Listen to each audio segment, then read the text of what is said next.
किसी जंगल में एक चिड़िया रहती थी। इसने अपना घोंसला एक दरख्त की घनी शाखों के दरमियान बनाया हुआ था। इसके साथ इसके 2 बच्चे और एक बुरी माँ भी रहा करती थी। इसने रात दिन एक करके अपने बच्चों की परवरिश की। नन्ही चिड़िया दूर दूर से अपने बच्चों के लिए खाने की चीज़ें लाया करती थी। चिड़िया को अपने बच्चों से बहुत ही मोहब्बत थी।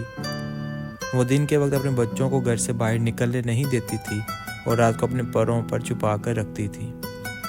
अब बच्चे भी कुछ बड़े हो गए और अपनी ज़ुबान से चूं चूं चैं चैं करने लगे। जब चिड़िया खाने की तलाश में घर से बाहर जाती थी तो बच्चों के लिए बहुत फिक्रमंद रहती थी। चिड़िया का ये मामूल था कि सुबह सवेरे हमदो सना करती, फिर दाने धुंके की तलाश में निकल जाती और जो कुछ मिल जाता ले आती। इसके बाद फिर निकल जाती। एक दिन चिड़िया सुबह को घर से निकली और रात तक वापस नहीं लौटी। घर में सब परेशान होने लगे। रात हो गई लेकिन चिड़िया का नामो निशान तक न था। अब तो बच्चे रोने लगे। उधर चिड़िया जैसे ही खाने की तलाश में एक घर में उतरी, एक जाल में फंस गई। एक बच्चे ने इसे जाल से निकाल कर पिंजरे में बंद कर दिया और इससे खेलने लगा। जब शाम हुई तो बच्चे ने चिड़िया को पिंजरे से बाहर निकाला और इस पर लाल रंग फेरने लगा।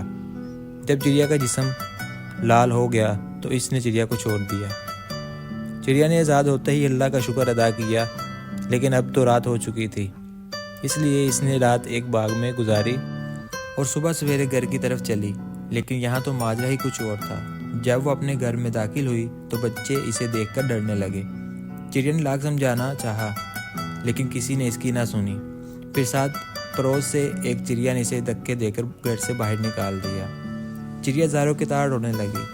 चिड़िया नहीं चाहती थी कि इसके बच्चे भूख से मर जाएं, इसलिए वो बच्चों के डरने के बावजूद रोज़ाना इनके लिए दाना दुमका लाकर घर में रख जाती थी।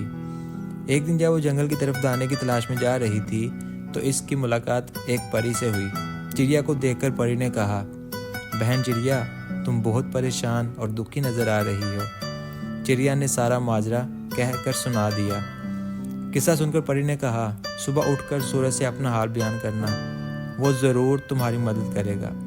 दूसरे दिन जब सूरज पहाड़ों के पीछे से उभरने लगा तो चिड़िया ने इसे अपना हाल सुनाया। चिड़िया का हाल सुनकर सूरज को भी बहुत दुख हुआ। फिर इसने चिड़िया से कहा, कल आसमान पर बादल छाएंगे और बारिश भी होगी। बारिश के बाद एक खूबसूरत कोसे कज़ा आसमान पर नमूदार होगी। तुम सुबह उठकर शबनम से गुस्ल करना, फिर बड़े दरख्त की एक ऊंची सी शाख पर बैठ जाना। जब मेरी पहली किरण निकलने लगे तो इसकी रोशनी तुम्हारे जिस्म पर भी पड़ेगी। फिर जब कोसे कज़ा के रंग गायब होंगे तो इसके साथ तुम्हारा रंग भी गायब हो जाएगा। दूसरे दिन चिड़िया ने ऐसा ही किया। सबसे पहले शबनम से गुस्ल किया, फिर एक बड़े दरख्त की एक ऊंची सी शाख पर जा बैठी। थोड़ी देर के बाद आसमान पर बादल छा गए और बारिश होने लगी। फिर कोसे कज़ा भी नमूदार हुई। जब सूरज निकला तो इसकी रोशनी इस पर भी पड़ने लगी। कुछ देर के बाद जब कोसे कज़ा के रंग आसमान से गायब होने लगे तो इसके साथ साथ चिड़िया का रंग भी गायब होने लगा और फिर से पहले जैसी चिड़िया हो गई। ये देखकर वो बहुत खुश हुई और एकदम अपने घर की तरफ उड़ी। बच्चे अपनी माँ को सही सलामत देकर इससे चिपट गए। माँ ने बच्चों को बहुत प्यार किया और फिर अपना सारा हाल बयान किया। सब बच्चे शर्मिंदा हो गए और इससे माफ़ी मांगने लगे।